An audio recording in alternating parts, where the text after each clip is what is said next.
Hello, everyone. Hello, everyone. Welcome back to Unfiltered, Unspoken with your host, Demetria, and your co-host, City Said. Today, we have another awesome guest on, Miss Debbie Griffiths, and she is going to talk about how she was burnt by a gaslighter. And actually, she has a book out called Torch, Burned by a Gaslighter. So Debbie stayed in this relationship for over a decade, and she went through a lot of traumas, and we're going to have her come up and tell you what she went through and how she overcame them. So let's bring in Miss Debbie Griffiths. Well, hello. Thank you so much for having me, Demetria and Sid. My name is Debbie Griffiths. I'm a native Californian. I'm a mother of three kids. And for the last 20 something years, I have been in the homeowners association industry, with the last couple of years where I've been focused more on educating and certifying managers to manage homeowners associations in the state of California. So that's me in a brief synopsis of my life. Yes, and our topic today here, burned by a gaslighter. So, how what was the origin of everything? How did it start? Were you seeing these signs up front? How did they kind of suddenly start dropping in? On what you two had. Sure. Mine started like 40 years ago. I had just graduated from high school. I went to a private all girls high school. So honestly, I didn't have a whole lot of experience with dating. And my first year of college, I met my husband, and I now realize that he did a lot of love bombing. But we got married, and I just totally didn't see the signs. I was 19 when I got married, thought I had found the one. Being raised Catholic, divorce was never an option. So it was like, till death do you part. And I almost died twice during that relationship. But it started about 40 years ago when I was about 18. And I was married for like 17 and a half years, where I finally woke up to the fact that I wasn't happy.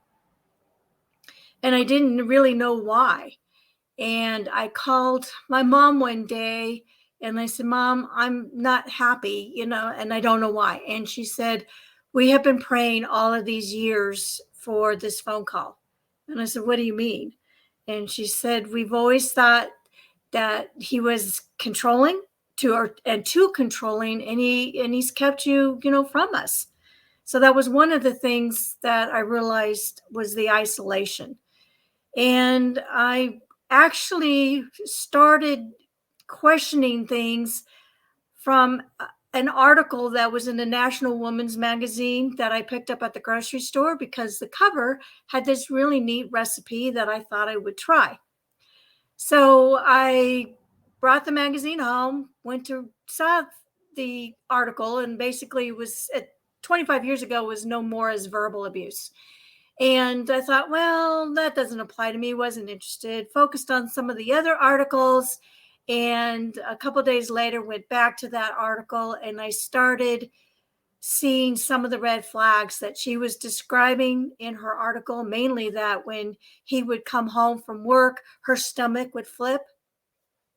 And ironically, that caught my attention because the day I got married, right as I was beginning to walk down the aisle, my stomach flipped.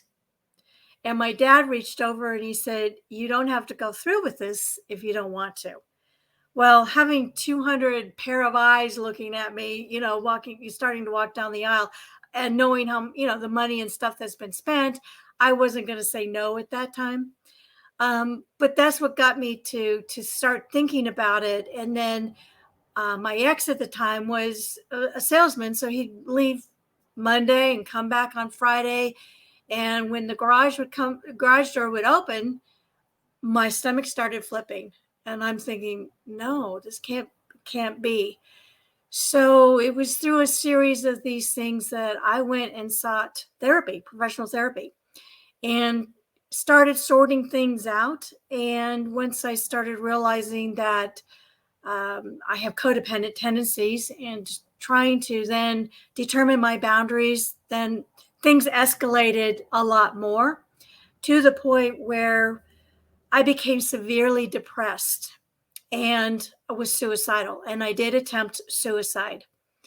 And I woke up one morning in the psych ward, and my doctor came to me and he said, "Your environment is making you sick." And so that was a turning point for me, that I knew I needed to make a decision, because I wasn't going to sink. I wasn't going to sink any lower than what I was already at. So. Oh, wow. So, can you tell us some of the things that you went through, like some of the abuse that he calls, like just to give the audience an example of if it was domestic abuse, verbal, physical, and when did it start? The marriage, the relationship was primarily verbal abuse, gaslighting as we now know it today, which is a form of domestic abuse. There was an incident where he hit me. There was another incident where he hit one of my kids. That again, I don't want to downplay that, but as I say, it was primarily verbal abuse and the gaslighting. And as I looked back, it started before we ever got married.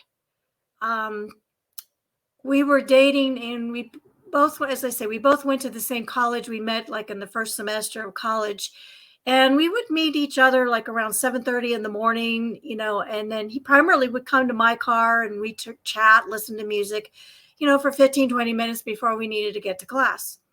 Well, one day he pulled up and he just sat in his car, and I didn't know why. And he just sat there and sat there, and I just sat there, and he wouldn't talk to me that whole day. And I think even the next day. And it finally got to a point, and I said, "Well, what is the deal here?" And he said, "Well, do I have to do all the work? Can't you come and sit in my car?" And I said, "I didn't know it was a problem. You didn't say anything. You didn't say anything. We didn't talk about this. And so you're giving me the silent treatment." And so, I apologized, and that's probably what I remember, except to it as it got closer to the wedding. And I wanted to, have my hair done and have my nails done, that kind of stuff. And he absolutely forbid me from having nail polish.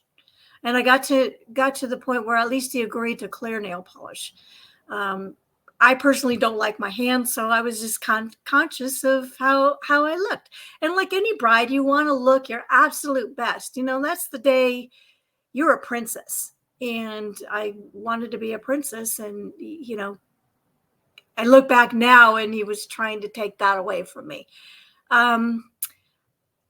Early on, and right after we got married, I want to say it was probably within a couple of months, we had a small earthquake. I live in Southern California, so there was a small earthquake. I hate earthquakes, and he was gone. It was a Saturday. He was working, and this was the day before cell phones and things like that, so we didn't have easy way of getting a hold of anybody other than landlines. And so I called my parents to see if they were okay. I was a little scared, and he comes home and like whispers, "Who you talking to?" So I told him, and he like got angry, very angry, to the point where I had to end the conversation very quickly, and he hit me, and then was so angry he put his fist through the wall. And he said, "You just never contact your parents for anything. You need to get a hold of me." And I was like, "Well, how can I get a hold of you? You're working." I was scared. And he said, "It doesn't matter. You just don't talk to anybody." So there were several things during the marriage. I mean, don't get me wrong, there were periods when things were okay, things were good. But there were other periods that, whether he was going through some stress at work, then the cycle would begin of the criticisms. like, you shouldn't wear this, and why can't you cook? Throwing his food across the room. He didn't, thank God he didn't throw the plate. There was one incident, we were living in Georgia, and a tornado was scheduled to come that night, or severe thunderstorms with possibility of tornadoes. It was an offshoot of one of the hurricanes that came up the Gulf, and he decides to take off to North Carolina, leaving me with 3 kids and 2 dogs. Now, we had a basement, so I took everybody. We slept downstairs in the basement, and during the night I woke up and I heard that sound, that train sound that everybody talks about when that tornado's about ready to come. And I'm like, oh my God. And my kids were sleeping. And I was like, do I wake them up or do I just let them sleep and just let them sleep and rest? And so all I remember doing was praying so hard. It's like, Lord, protect us. And whatever you do, whatever is meant to happen, please just keep us all together. Whether it's dead or alive, keep us all together. And for some reason, he gave me such a sense of peace that I literally fell back asleep until the next morning about 7 o'clock, when I got a phone call from a neighbor asking if we were okay. Other houses got hit pretty badly. And he happened to call, because he took off that night and didn't stay with us.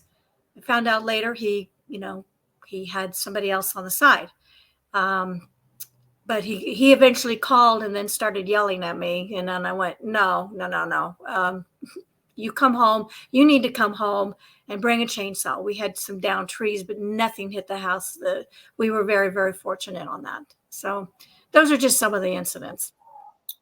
Wow. And Okay. Sid, and we do have a question, Sid, if you want to ask. Okay. Yep, I was gonna get to that. That's terrible for one, especially, knowing what was going on, the danger as to what was going on, and then what he chose to do. And it kind of seems like, once the storm was over, it kind of provided you clarity, mentally as well. So I want to ask, and I want to incorporate, one of our viewers' questions here. Sure. So, just with what you have told us, it seems like your parents they were kind of hip as to what was going on. They could somewhat sense it. They've giving you some inkling that they're sensing what's going on. When your dad told you at the wedding, you don't have to go through with this. Was there ever a moment where they put their foot down, or they just kind of let you feel your way through it? What did they generally have to say about everything going on? Again, I was 19, so they felt, I was 18, so I was like of age to make those decisions. They felt that if they were to say something or forbid the marriage, that they were afraid that I might rebel and, just take off. I mean, I was not that kind of kid, but they just didn't want to they didn't want to take that chance. So in some ways I was kind of brought up, and I think I've done this with my kids as well. At some point in time, you have to let your kids make decisions, right or wrong. And you have to let them make their mistakes by their decisions. Some of their decisions are going to be good. Some of their decisions might not be good, but that's how you learn, and that's how you grow. And there's a saying I saw one time, and I really tried to incorporate this with my own kids, is there are 2 things you can give your children. One is roots and the other's wings.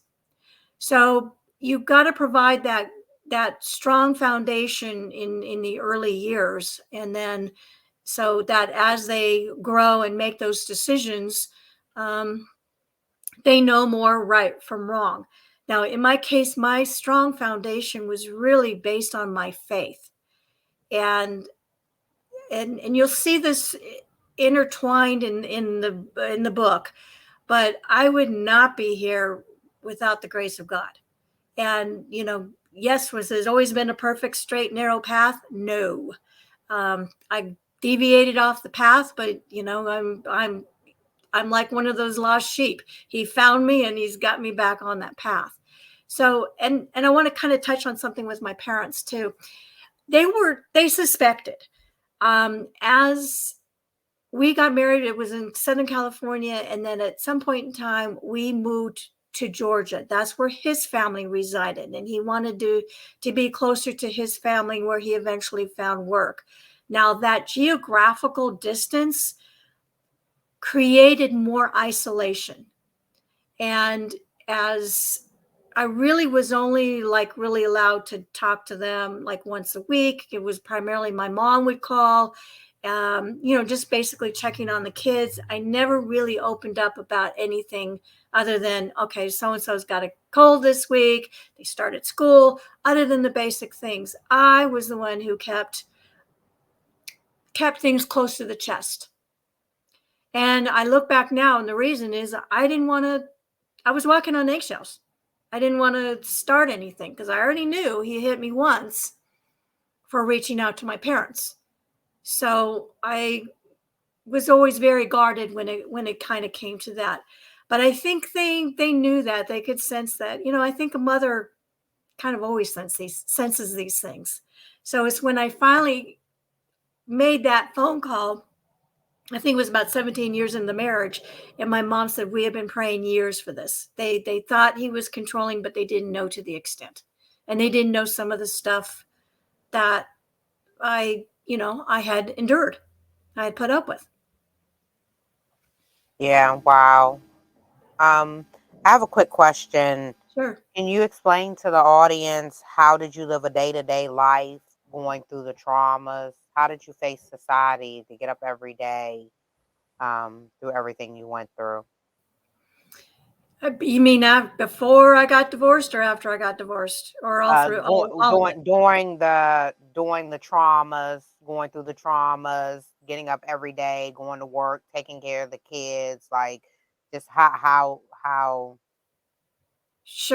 Sure. Well, for one thing, I did not go to work. He did not want me to work outside the house. Again, that was another form of isolation, which is one of the big red flags of gaslighting. So, and it really wasn't allowed to have friends, or if I started talking too much to somebody, he would find fault with that person. So again, you just kind of learn to kind of keep to yourself. Having the 3 kids, kids keep you busy in and of itself. So, you find that regular routine, that structure. And again, not every day was a bad day. There could be years when, a couple of years in a row when things were okay. We did move around a lot, kept us busy, kept us focused.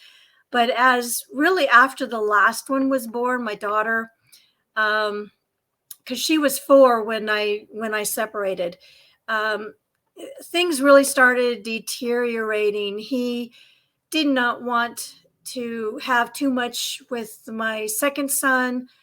He favored the oldest one, and then he started getting more and more involved in work. So there was a physical and emotional distance to some extent.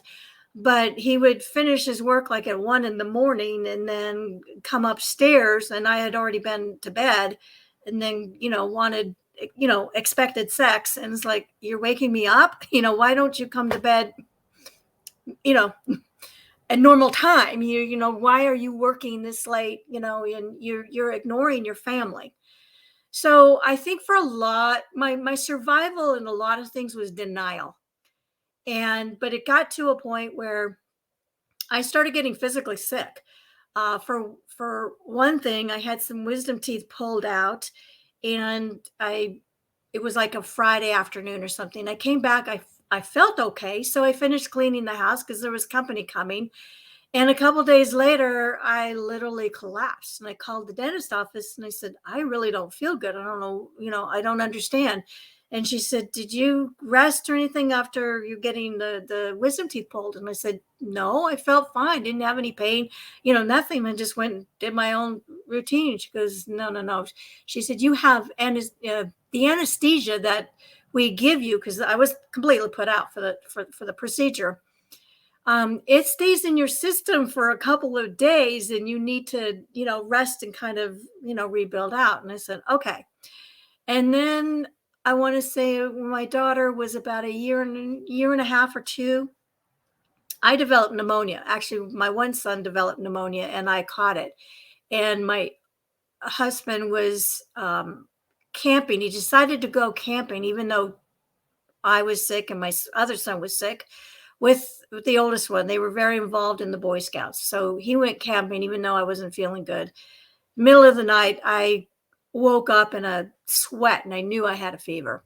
So I called him and said, I think you need to come home. I'm really not well. And he got angry. And so I waited till the next morning. I had a neighbor. I contacted a neighbor. She watched the other two while I drove myself to the hospital. Or it was a small town in Georgia. And they took x-rays and stuff and they said, you have pneumonia. And I said, okay, just give me the antibiotics. I've got kids at home. My neighbor's watching them. And she said, no, you don't understand. It's completely in your one lung and it's halfway in your other lung. You are very sick. You need to be admitted. And I was like, I can't be admitted. Who's going to take care of my kids? So I finally had to break down and call my husband and said, you do need to come home now. They're admitting me in the hospital. So it was 3-4 days in the hospital before I came home, and like another month of just recuperating, because it takes a lot out of you. If you've not ever had pneumonia, it takes a lot out of you. And I was in my mid-30s at that time. So I was fairly young and fairly healthy, but I do remember that. And then it really wasn't long afterwards. Things kind of kept spiraling downhill. That's when I started becoming depressed, went to, to see the doctor, and in the medication that they were giving me couldn't get into my system and help me fast enough because I was spiraling so far down. I likened it to those roll top desks that have those pigeonholes. And after 17 and a half years, there was no more room in those pigeonholes to put all of my feelings, all of the hurt, all of the pain, and it came out. And, the doctor said that depression is actually anger turned inwards. And I never understood that until I wrote the novel.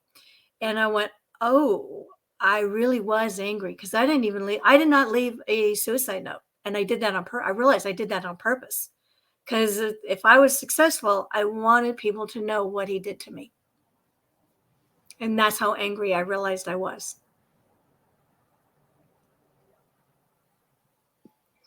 Definitely. That's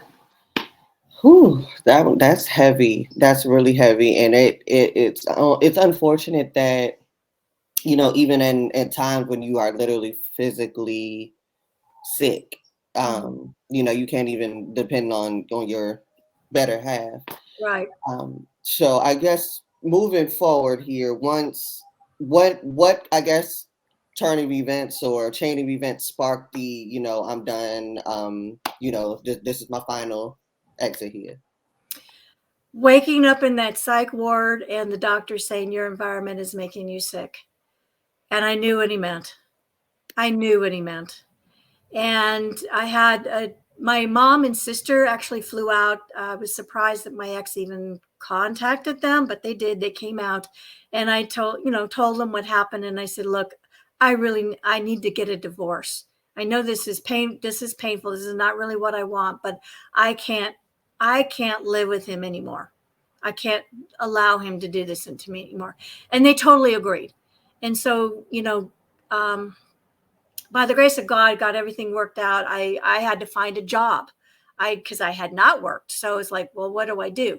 I had to find, a school for the kids. I had to find a place to live. He wasn't going to leave. And I did not want any I really didn't even want any part of that house. There was just too many negative emotions, feelings, memories. I just wanted to distance everything. And his parting words to me as I put the last of the stuff in the car were, You will never make it, and no one will ever love you. And by that time, that was definitely the wrong thing to say to me, because I knew I was going to make it. I knew I had what it took to make it. And I did. Was it easy? No. The oldest child was 14 at the time, so he decided to live with his dad, to stay with his dad, and the state allowed that at that time. And so the other two came with me. But I dealt with some parental alienation with the oldest one, and it took many, many, many years to rebuild that relationship. But I took on the other two. I stayed in Georgia until my oldest one was turned 18. He had gone to college, and I knew he was out of that house, because I know he was starting to get some of that treatment, although he wouldn't admit it. And once my ex moved out of state, my son was out of that house and in college and kind of on his own. That's when I moved back to California, because that's where my family was, and that's where I knew I could get more emotional support. By that time I had a job, and I was taking care of the other two kids, raising them. And the one thing I did try to do was get them, family counseling and stuff it was a lot we all went through, to try and get all of us to heal. And so we'd have a better chance at not repeating all of this. I did not want them to ever be victims, and nor did I want them to victimize others. I wanted it to stop, and I knew it needed to stop with me.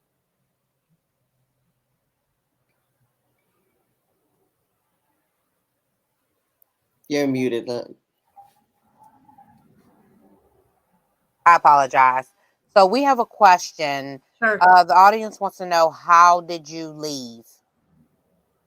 How did I leave? I got the courage one night to go downstairs to his office, and I sat on the couch and I said, "We need to talk." And he goes, "About what?" And I said, "About us." And he said, "Well, what's the deal?" And I said, "Well, I'm not happy." He goes, "Well, that's your problem."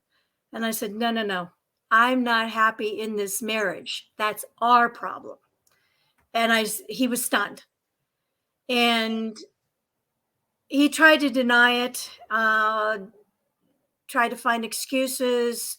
And I said, "No." I said, "You don't understand. I'm done. I want a divorce. I'm not going to live like this." So he did agree to some counseling, couples counseling.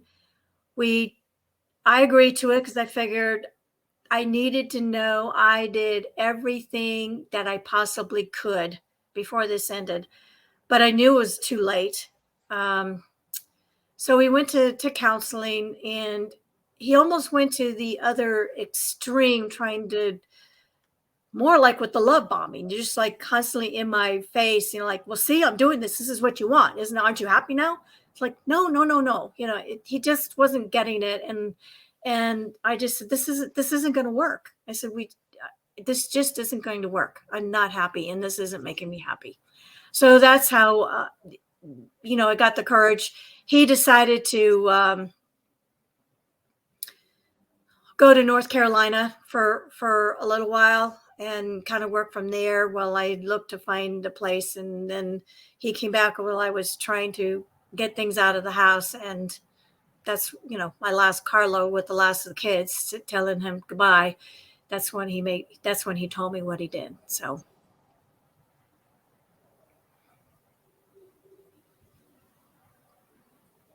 Yeah, I'm glad that you were able to, you found what you needed to get out of there. So, what was life like after that? What was your new normal? Oh, my new normal. Well, I was still living in Georgia, so we were trying to do the every other weekend and Wednesday night visitations and stuff. It didn't really work out too well. Half the time he didn't, he would show up when he wasn't supposed to show up. I never got to really see the oldest one. He was playing playing games, at the end of the day. So once he finally moved out of state, now that was another 4 or 5 years. That's when I moved back to California. And for about a year, things were okay. It gave me a chance because the kids didn't have any really visitation or anything with them. And then he would come out after that. He would come out like 1 week out of the year to see them. And it would take me a couple of weeks after their week visit or overnight visit. He would only kind of see them for a day or two, take them out to dinner and badmouth me. Every chance he could, badmouth me. And even the psychiatrist, the family counselor that I was taking the younger two to,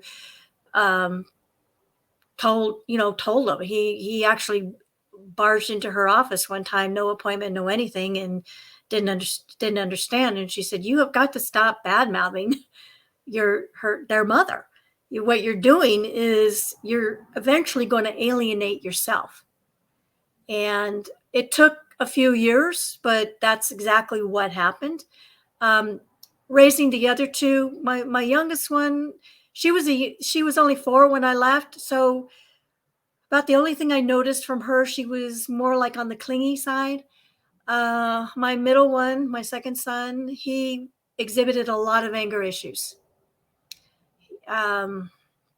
A lot of anger issues, and he eventually went down the illegal drug road for a couple of years, and that entailed putting him in rehab a couple of times. And once he was about 18, and the third time he started with using drugs again, I literally kicked him out of the house. I said, at this point, I can't allow this in my house. You're an 18, you're an adult, and I have to protect your sister. She's still a minor, and I don't want her around this stuff.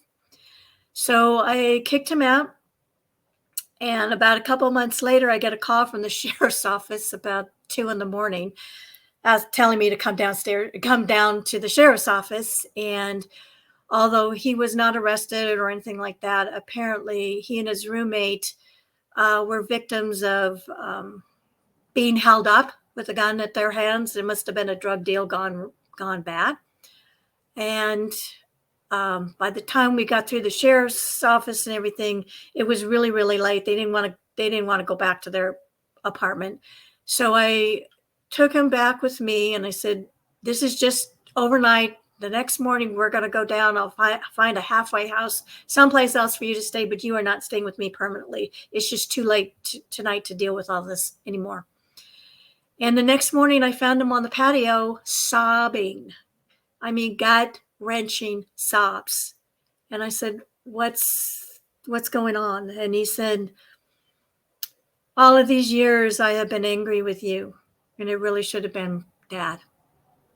I said, "I know." I said, "I know." And I said, he doesn't want us to be happy. He doesn't want us to make it. And I said, anger, the way you're using anger, quite honestly, it's a sin. Even Jesus got angry, but he didn't sin when he got angry. And I said, you can't take it out on you. You can't take it out on anybody else. If you want to, what's the best revenge? Get even. And to get even, you make something of yourself. You be happy. That's the best revenge. And he decided right then and there to go into the Army. And he had dropped out of high school, which was gut-wrenching for me, because it's like nobody that I knew of in my family dropped out of school, right? So he put himself back through high school, and not just with the GED, he got a high school diploma, enlisted in the Army, and served in the Army with 1 year in Afghanistan. So he served for 12 years, and he just recently got out, and I couldn't be more proud of him and how he turned his life around. That's wonderful. That's wonderful to hear.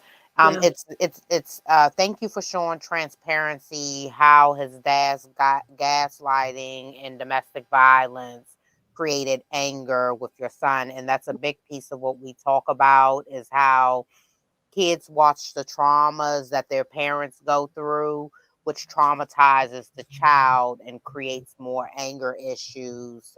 So thank you for being very transparent about that. Well, you're welcome. Yeah, I'm here to help others. This is. I just want the violence to stop. It's got to stop. Mm-hmm. So I have another question. Can you Sure. tell folks how you overcame the gaslighting piece to start your journey to healing? Therapy. Once the first round of therapy, I learned about codependency and learning how to define my boundaries. And it's a work in progress. And my faith is the other thing that has kept me going, getting back in the word, going back to church, getting back into the Christian community. That has all helped. I've been in and out of therapy, on and off throughout the years. Finally feel good to a point, and then move on to the next round, and then I find something will trigger it, and I go back in and talk about it for a few sessions, and it's like, okay, no, I understand. I think the healing always comes with, it's a day by day thing. Some days are better than others, and it's just one step forward. I he stifled me. I was not really allowed to grow, to be my own person. And I don't ever want that again. I mean, if we have got to continually grow, we've got to continually work on ourselves, and learn new things and meet new people.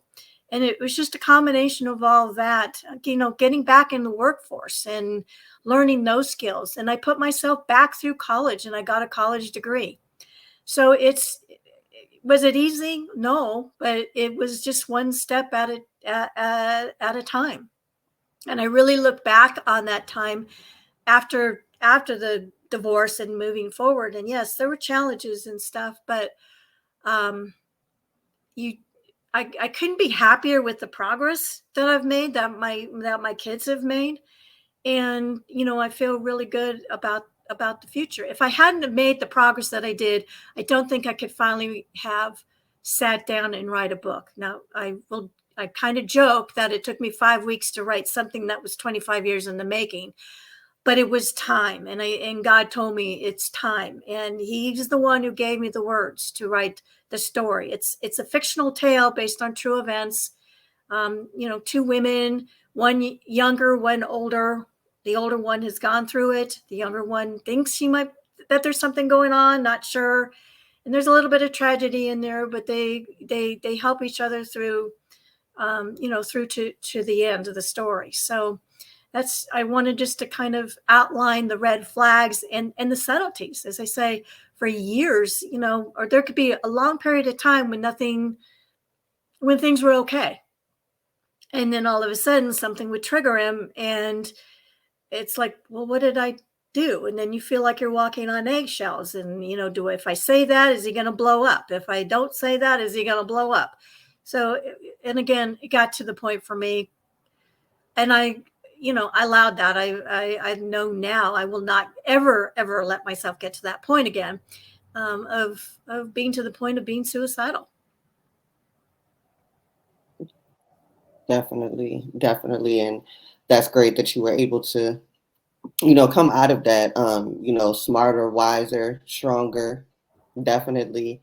Um, so with the children at this point now, do they know, the intricacies of what has been going on or what had been going on? I know, some have come to the realization that, it wasn't all you, Right. in the situation, but, have you spoken to them, or, have they found out in other ways, the details, and do you, use that kind of as a guide to, maybe advise them in their life and their relationships, make sure that they are not extending that same, amount of trauma on other people in their lives? Where is kind of their mental headspace about it? Sure, sure. I have been very open with my kids on this book. In fact, my daughter read it, And some of the incidents that involved the other two, I let them know exactly what I was going to talk about and what I said. And they were aware of a lot of this stuff. Some of it, especially after the divorce and separating, they had some good memory of some of this stuff. Some of it prior, well, my daughter did not, because she was only 4 at the time I left. But my oldest one for sure remembered a lot of stuff, and probably could even tell you some more things. But the biggest thing, there's a couple things I was going to say here on this, is my oldest one with the alienation. It was pretty bad. It took many, many years for him to even talk to me. And what I would do is reach out to him once a week and just say, hey, just checking in. A lot of times it would go to voicemail, and, he wouldn't call back or anything. And then all of a sudden, things started, he would chat, and then, in the last several years, things have gotten better. Now, this last August, he turned 40. And he lives in Virginia, and I went there to visit him and celebrate his 40th birthday with him. Now, I hadn't seen him in 15 years. That's how bad the alienation was. And that's how long it took to work to rebuild that relationship. And so we're at a good place now. I couldn't been, we're both have great memories of the visit, would like to, obviously like to do it again. My middle one, he's the one who just got out of the Army. Ironically, he's really not interested in having a relationship. He's a little bit tainted, I would say. My daughter recently married. She's been married now for a year, but we've had those conversations, because she's asked me, she goes, well, what do I look for? How do I know? And I said, the only advice I could give you is see how he is in different situations. Go to different places and dates, see how they are, how they act in traffic. Definitely in Southern California, we have traffic. So, does he get angry? Does he have the patience to get through it? How does he handle that? How does he handle a situation you're in a restaurant and you don't get the food that you want, or it's cold, or it's not cooked to your liking? How does he treat that server? Does he kind of blow up? Does he respectfully say, hey, this isn't really what I wanted. Can you fix this? Check the different situations and seeing how they act. How do they treat their parents? How are they around their friends? Observe, keep your eyes open and observe. And that's about the best advice I could give her, or any of my kids.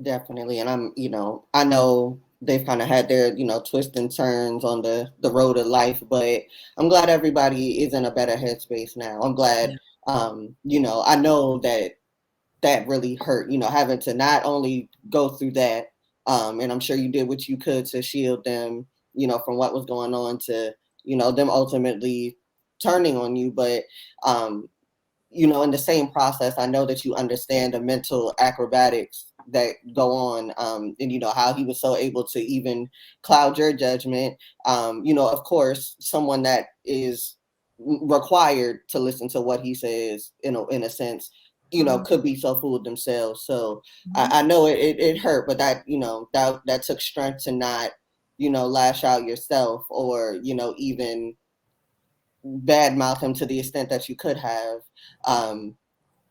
based on what was going on. Because that, to me, I would have kind of felt helpless, like, just out in the water, like, what do I do? Like, how did this get here? How could they not see that I did all of this for them? But I'm glad everybody is in a common accord now. Well, trust me, there were a few nights when I cried myself to sleep, or would, I'd talk to my mom or talk to my sister, and like, I don't, why is he doing this? And, I had you have to have an outlet somewhere. I just kept it private and separate from the kids. I was, again, you're trying to shield them as much as possible, because I was the end goal was to get all of us to heal and be at a better place. But did I have my moments? Yes. And even when my son was going going down that drug road, and I was just fit to be tied.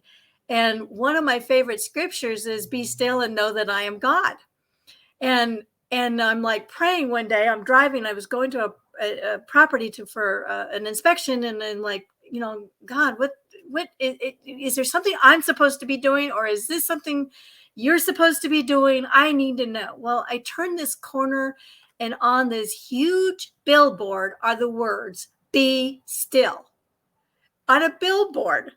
And I'm like, okay, you got my attention. You've got this. I've got to trust you. And by his grace, he did. He fixed it. And again, it's without my faith, I would not be here today. He gets the glory. That he does. That he does. Um, Also have a question. What I know that, eventually he moved you all kind of across the state where his family was. How was that dynamic for yourself? Were they, pleasant to you? Did they enable what was going on? Was there anyone that, you kind of held close that kind of helped you through that situation? What was that structure like? And how was your relationship with your in-laws? As I look back, oh, they enabled him.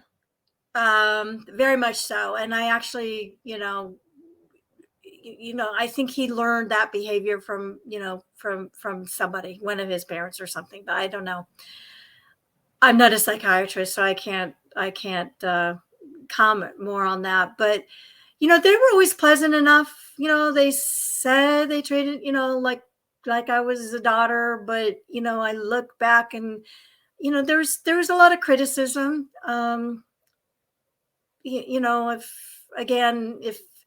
I didn't wear something or didn't say something right, there was some criticism. So, you just kind of ignore it. And, as I say, I could just kind of ignore it, because at the end of the day, it was more of us, it was trying to have the kids have a relationship with their grandparents. So I'm really good at doing this to myself, put me on the back burner.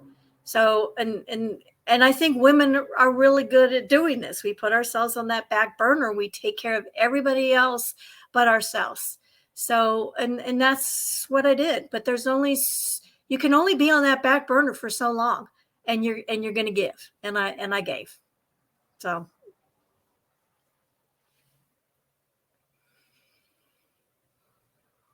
So, let's we're at 48. So I wanna also bring to the audience like the positive pieces of it. What are you doing today in the community? Because I know there's a lady, Nicole. You are 50% of your book proceeds go to supporting Nicole. Can you tell us a little bit about Nicole's nonprofit, and just to bring the audience some awareness of some of the good things that you are doing and contributing back into the community to bring awareness to domestic violence? Oh, sure. Thank you. The first thing was I wrote a book about it. Obviously, you can autograph copies are on my website at www.brokentoboldness.com. You can also purchase it on Amazon. As you said, 50% of the book sale profits are being donated to the Nicole Cooley Foundation.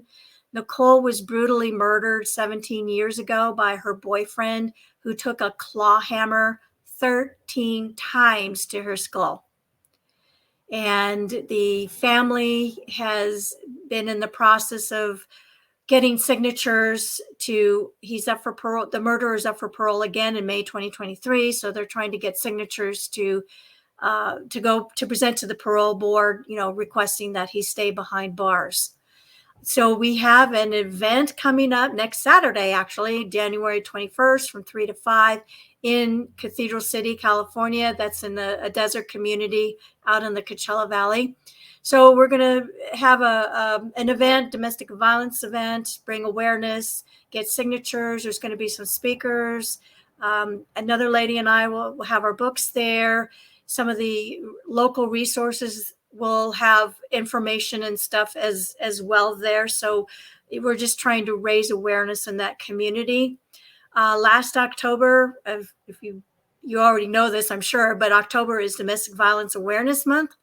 And I actually went to my city council and had them proclaim October as Domestic Violence Awareness Month. So I got the city to have that proclamation. And actually, next month is Teen Dating Violence Awareness Month. That's going to be in the month of February. So I intend on going to some city councils and asking them to proclaim February as Teen Dating Domestic Violence Month. So again, it's just about bringing awareness. My website, I've got some resources and stuff on there. You know, the statistics are kind of staggering that on average it takes a person 7 times to leave an abusive relationship. And, you know, it's hard. You know, that push pull that, you know, you get to, sometimes you get to a point, and I know I had these feelings too, that sometimes life would be easier if I just went back. Well, you just got to keep fighting and don't go back. Just find the resources within yourself. Reach out to like the National Domestic Violence Hotline. Ask them for help. There's local resources in your own community to get that help, but don't go back. Don't go back. You will survive, you will be happier, and you will heal. And thank you for bringing transparency to that, because unless folks are in a narcissistic gaslighting relationship, they don't understand. And what the abuser does is he makes the victim look like they're crazy and something's wrong with them, and that the narcissist can show this beautiful, bubbly attitude, but in reality, they're abusing to the point that people just don't understand because they make themselves look like the good person. So Right. If anybody has, or maybe you should see, there's a great example of gaslighting. It's an old movie. It's from 1944 with Charles Boyer and Ingrid Bergman, and it's called Gaslight. And it shows the love bombing that Charles Boyer did to get Ingrid Bergman to marry him, and then all the little subtleties, including turning down the light, the gas lights that were in the house, on and off, to deceive her and make her think that she was slowly going crazy. It's a good movie, to actually show that as an example of what happens. Yes, yes. So if you did not hear that resource, make sure y'all go check that out. A lot of what transpired with you transpires with a lot of people, where it's not always in a physical sense, and you don't really make sense as to what's going on until either it's too late or just after you've given years of your life to that. So try to really figure out what goes into that, what goes into everything about that, so that you can make sure you're not in situations involving that, because right. It's very easy to get into. People are charming, people are very smart. They study you, they know what to say. We're in the age of social media, so people could have literally looked at your whole life before saying anything to you, and you just are so smitten by the details that they notice, thinking that it's something healthy, and it's not. So right. Learn the spectrum. It's not always black guys and being in the hospital and all of that. It's not always that. There's a lot of chaos and words and feelings and emotions and things like that. So learn the spectrum. I do agree. Yep. I do agree. Now, with your book, has that, before going live with it, has that been something that, how has your family read it, or, how is everybody taking to it? How is everybody it's one thing for them to be supportive, just knowing what you have gone through and you went to them, but to put it out on a, bigger scale, people feel a little differently sometimes. So how's everyone close to you kind of, taking that and what you're doing with your voice and your experience? They've been very supportive. As I said, my boys didn't really want to read it, but they're very aware of any incidents in there that could closely resemble what they went through. My daughter has completely read it. Her her comment was, "Mom, I did not know how I did not know the extent of how you were feeling through all of this." And I said, "Megan, how would you? You were a child. I was protecting you from all of this. It wasn't my job was to take care of you, and I tried to protect you as much as possible." Now, my sister read it, and her comment was, "I am so sorry you went through all of that." She goes, "I had no idea." And I said, nobody did, because I kept a lot of that to myself. So they've been very supportive. They know why I'm doing this, as I say, to raise awareness. It's not something that's talked about, and I'm the first to admit I didn't talk about it in all these years because of fear and shame and embarrassment. And at first it was more like survival, because I was trying to make a way for myself and living and raising kids. And then once they started growing and getting out and flying the coop, so they say, I just kind of put it on the back burner. It's like, okay, this happened. This is, my life is part of my life, and, move on. But I started having this stirring that God wanted more from me. And it came to be writing the book and writing the story. So far, I've gotten several great reviews. You can see them on Amazon. Everybody's been very supportive. I've had a lot of people come up to me individually and just thank me for bringing light to the situation, to this topic. I'm definitely glad that you're not catching slack about that. I definitely wanted to know, because a lot of the times we are suppressed by just thinking about what other people might think about it. So I'm glad you're able to at least tell your life experience in a supportive space. I think if anything, I was the one that was most, once it's like, am I really ready to do this? Because, the first thing that goes through your mind is, what are people going to think? And you're kind of afraid of, what are they going to judge? What are they going to say? And I had to move past that. And it's not about me and what people are going to think of me. It's what I can do to help others. So I had to I change love my mindset. Yeah. I love that. I love that. And it's what we're all going to do to help others. And that's why we are sharing life experiences to help others that are going through similar situations. We are almost at time. So I'm going to let Sid go ahead, ask your last question, and then we're going to go ahead and I'm going to close it out. Um, All right. So this is we've kind of, touched on what you're going or what you are currently doing, with career, with getting the message out, all of that. But we just like to take a second for you to kind of, cohesively put it together. Shout yourself out, shameless plug. Let everybody know what you're working on, where they can go to possibly contact you, work with you, anything, any way that our viewers can network if they so choose. Let them know how they can get in contact. Sure. Thank you. The best way is through the website, www.brokentoboldness.com.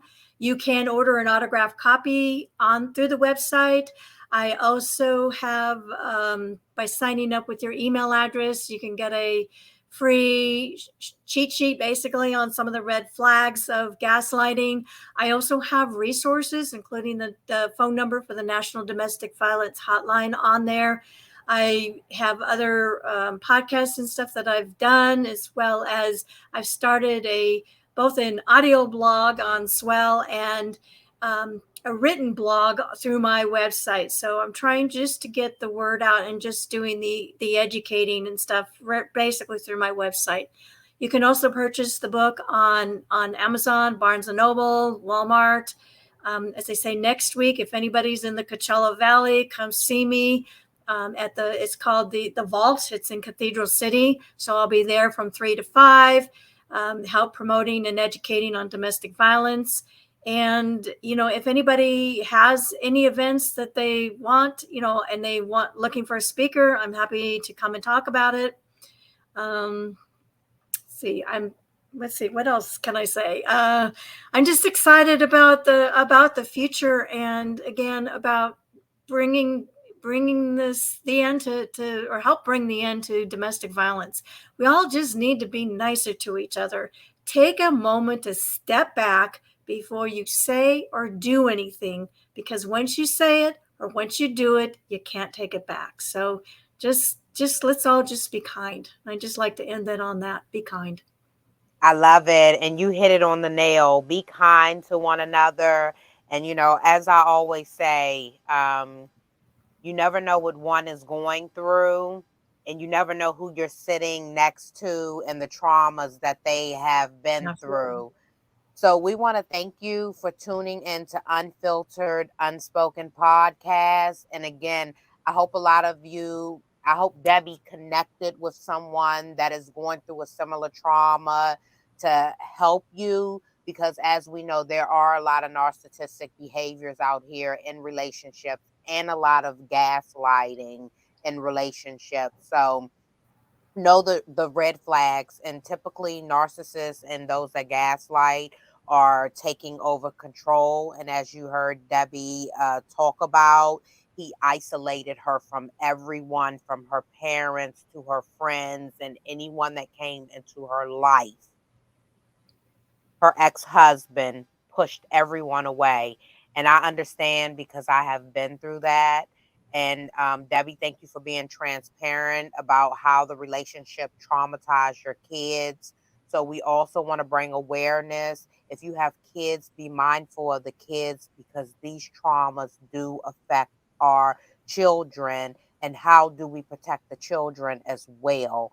And that is to try to find an exit plan out of the relationship, because as we know, typically when you say that you're leaving, that's when the relationship gets more violent, and that's when most are harmed the worst.